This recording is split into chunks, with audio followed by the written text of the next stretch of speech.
All right, I've had a ton of requests for this video, so it's finally time to make it for you guys. Gonna show you how to make the hoppers that I use.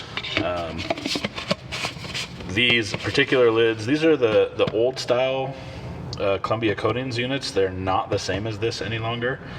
I don't know exactly why they changed. I know that the ones that they changed to, kind of everybody has the same problems, and when they convert to the style that I use, they seem to work a lot better. So these ones also thread directly onto, if you buy powder by the pound in the container, they'll thread directly onto these containers to make your life easier. These jars with a lid, you can buy on Uline. I think they're like $1 a piece. If you buy a bunch of them, they're stupid cheap. I'll put a link in the description. You can grab those. They have them in 2 different usable sizes with this particular lid. All right, so the first step, I'm gonna put a parts list down in the description as well, but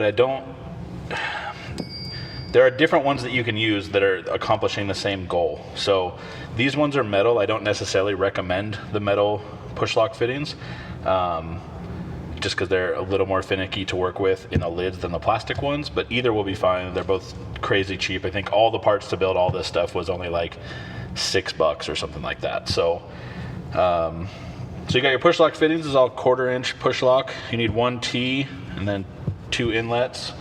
And then you need some of you can use this plastic hose. This is available at almost every hardware store, but it's also going to be available anywhere that sells these. So it's all just 1/4 inch. So the first thing you'll notice on these that's maybe different from the new ones have one tube that kind of blows air in. Well, there's actually 2 different new ones. It has 1 tube that blows air in and 1 tube that goes out, and there's one that has 1 long tube and 1 short tube. I don't know if they were experimenting, or I don't know what has led to the changes. Like I said, I just know that everybody seems to think this one is the best one. So to make these is pretty simple. You're going to want to pull this gasket out from the lid, and you're going to want to keep this because we're going to need this near the end. And then it's just a matter of making the holes as needed. We're going to be pushing, this is a 3/4 inch NPT to 1/2 inch barb, and you will have to modify, at least the ones that I buy, you have to modify. You take a 5/8 drill bit, just run a drill down into here, and that'll make it so this tube fits in there. So, because you're essentially recreating this right here. This one has this little nut on it that holds it in place. I'm not gonna do that. I've never done that in the past. I just glue it on both sides and it's been fine with a hot glue gun. So, we'll get to this because this is the piece that seems to make the big difference. As you can see in the original ones, this is, like I said, an original Columbia Coatings one. I think this is probably from 2008. It has these holes drilled in it, and all of them are about the same. I mean, you can tell it's just a guy drilling holes. It's not like it's done by a machine. So all of these are about the same. There's 2 near the bottom, and then there's 1 up near the top. So I have basically just replicated that. I used a stepper bit, a unibit, whatever you want to call it, depending on where you're from. And then I just prepped this, obviously, to fit inside this. And it fits super tight. I'll show you a couple ways that you can get around that. Actually, I can just tell you the one now. If you put this in warm water and then shove this in, it makes life way easier. It goes all the way in, locks it in place, basically. So what we're gonna need to do, now that, figure we have this done, holes drilled in it, I can actually show you that process to some degree. I just worry that this is gonna be a little bit loud on here.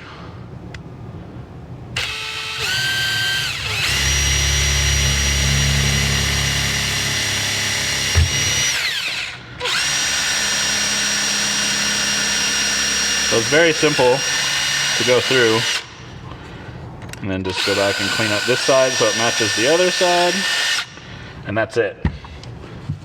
So now we've got our matching holes. Mine actually probably look better than theirs, but it's not going to matter ultimately. So you drill 3 sets of holes like I described before. Once you have that, your next step is going to be drilling the hole to put this fitting through and these two fittings through. Because like I said, we're basically just making, pop this apart here.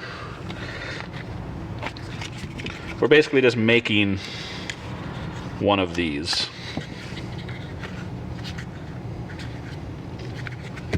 So luckily this has a hole dead center. No, probably should have prepped this a little bit.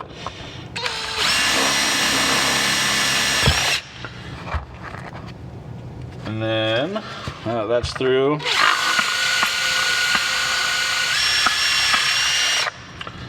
Guessing this is still not big enough for this. Nope.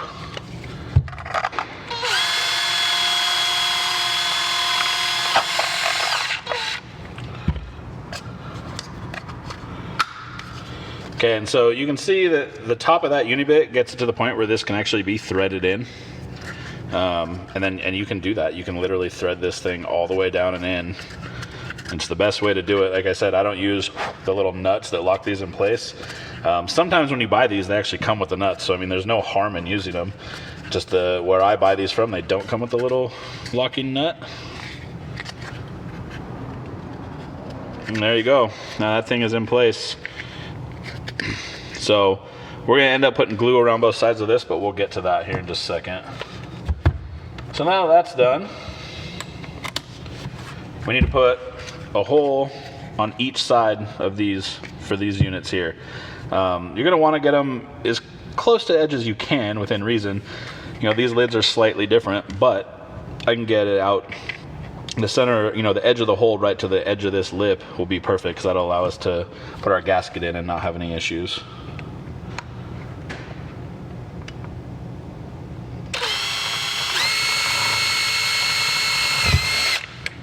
Sorry guys, I'm trying to be super careful. I just got the brace off my wrist, so I'm trying to be real careful with it. So I drilled that one. I mean, it's not too big. This is actually perfect for this to fit through.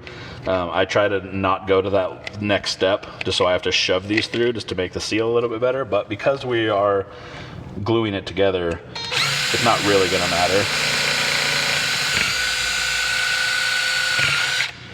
Did the same thing on that one. Oh no, I got this one where I wanted. So, same thing. Just take these, thread them into place. Or just shove it in there. I mean, if it fits through the hole, it fits through the hole. It doesn't really matter. I just figure it actually sealing on there might be of a little more use. Okay, so now that those are in, I'm gonna grab the hot glue gun. Okay, well I got the hot glue gun warming up here.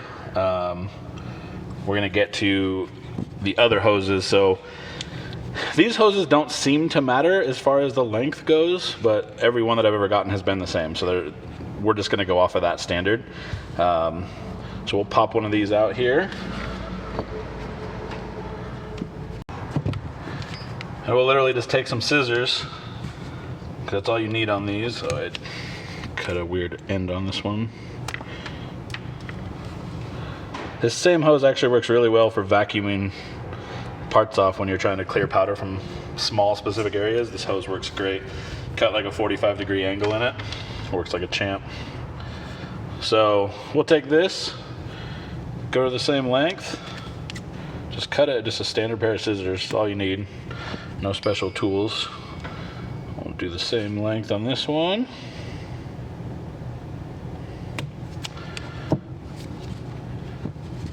And then these just get pushed in. Oh, and one thing I should mention you want to get rid of is all the little pieces of plastic that will be on the ends of everything. So when you drill the holes, there might be little shavings of plastic, because what you don't want is those to end up in a hopper, and then you be spraying powder and they're coming out onto your part, obviously. So these just push into place, each side. So, you know, we've essentially, you know, these ones are bent now just because they've been this way, obviously, forever. These ones will end up that way. But we've essentially replicated that, and then you have your feed hose goes into here. Do the same thing for these. These are the ones that go on the bottom of this that actually put air down into the hopper and, you know, fluidize your powder. And I've actually seen, you know, I had a friend local to me has the newer style hoppers, and we did a side-by-side comparison of the two. and it's definitely, these ones are much better than his. Even on his gun, we took one of my hoppers and put it on his gun. It was a huge difference. Okay, and on these hoses, it is actually going to matter how long they are. You need to make these 4 1/4 inches. These hoses right here will be 8. All that information will be down in the description, though. Once you got all these together, and your glue is apparently hot now, since it just leaked all over this workstation, you're just going to do standard hot glue all the way around to seal this off. And you're going to go a little bit heavy on it because you're actually going to want this to kind of lock this fitting in place. You're not just using it as a seal.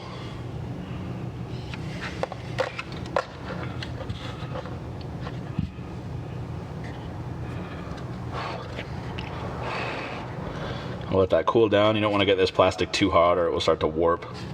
It's one thing to kind of beware of as I stick my thumb into the glue.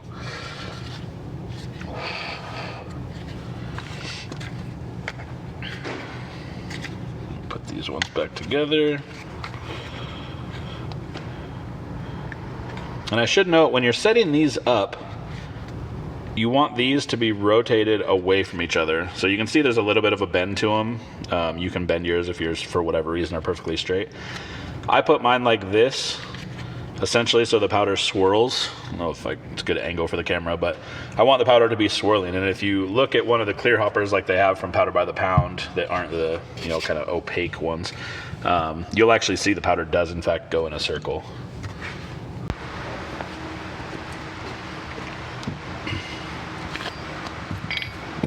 Okay, and before we can finish assembling this, get all this shenanigans out of the way. This is the gasket that was inside this lid initially. What we're gonna have to do is trim this down so we can put this gasket in there still, but it will go around our fittings. So this one luckily already has some indentation from where you can see it's been screwed in, but you can also just take it and trace it and then cut it with an X-Acto. It's the easiest way. Best way is to put it on a piece of plastic or a piece of cardboard or something to be able to do this effectively.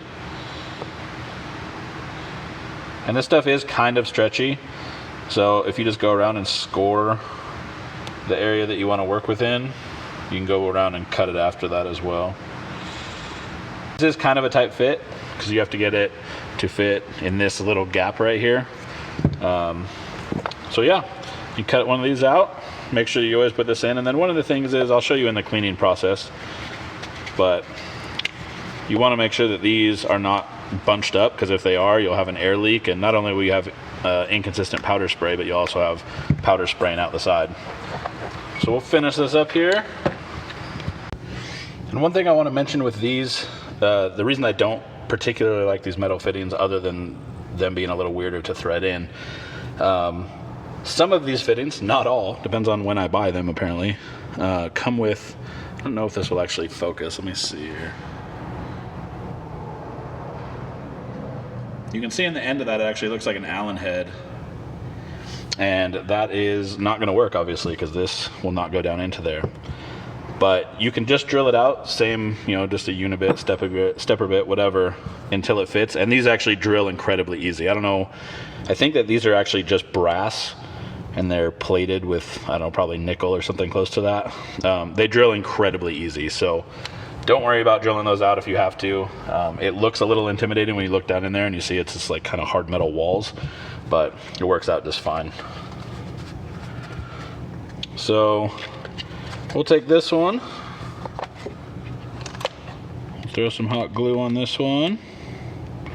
Because I threaded this other one in, I'm not going to hot glue it just for the sake of this video, just to kind of speed up this video, but I will be, of course, doing it before I use this thing.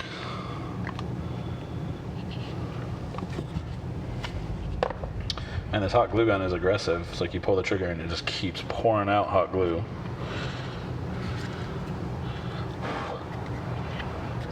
Okay, put that on the top and the bottom, because you got to remember this is a pressurized container now, so you're definitely going to want to seal this.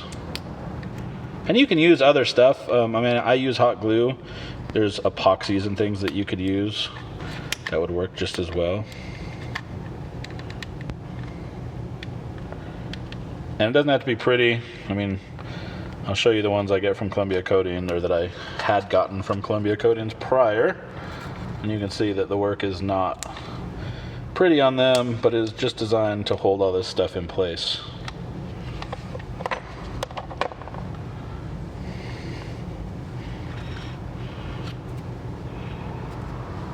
Okay, let those dry a little bit. You can see on here, I mean, this isn't, I don't think this is even hot glue. This is just like something that's gooped on. These have cracked over time. Like I said, they may have had these for 12 years. So they've cracked a little bit, but these have actually never leaked out of the top. I know I've seen a couple guys talking about them leaking. I have never really seen that as an issue on any of mine, but all mine, like I said, are the older style too, and that might make a difference on some of these. Okay.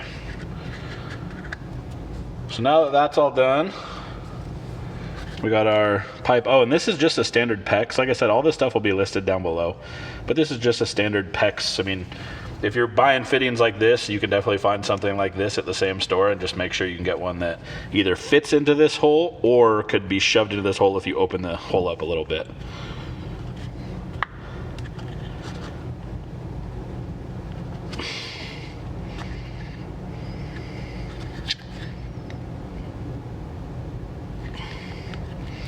Man, this hot glue stays sticky forever.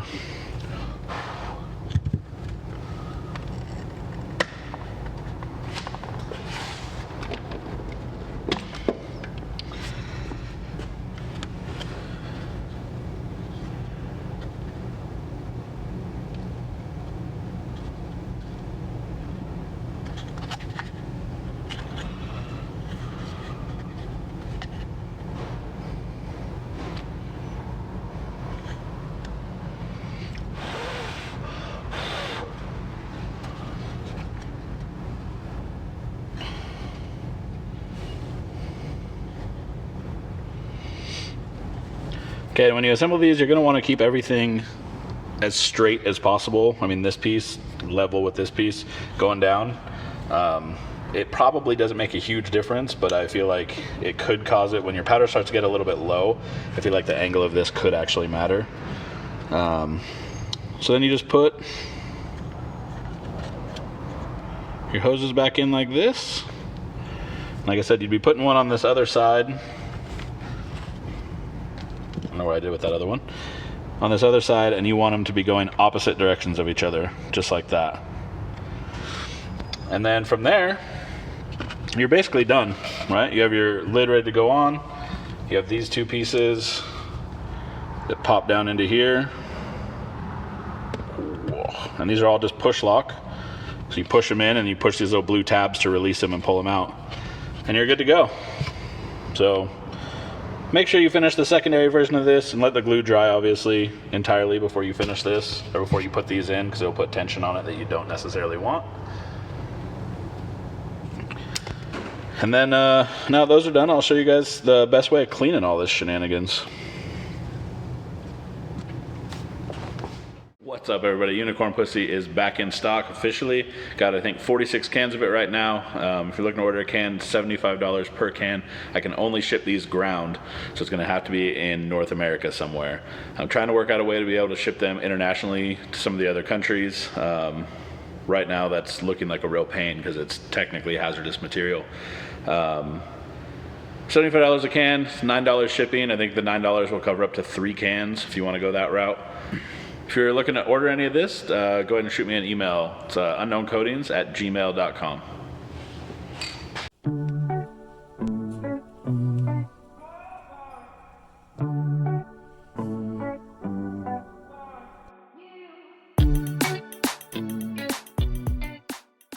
By now you should have at least known. It's funny, I'm mad famous for being unknown. That fool said, let my dick breathe.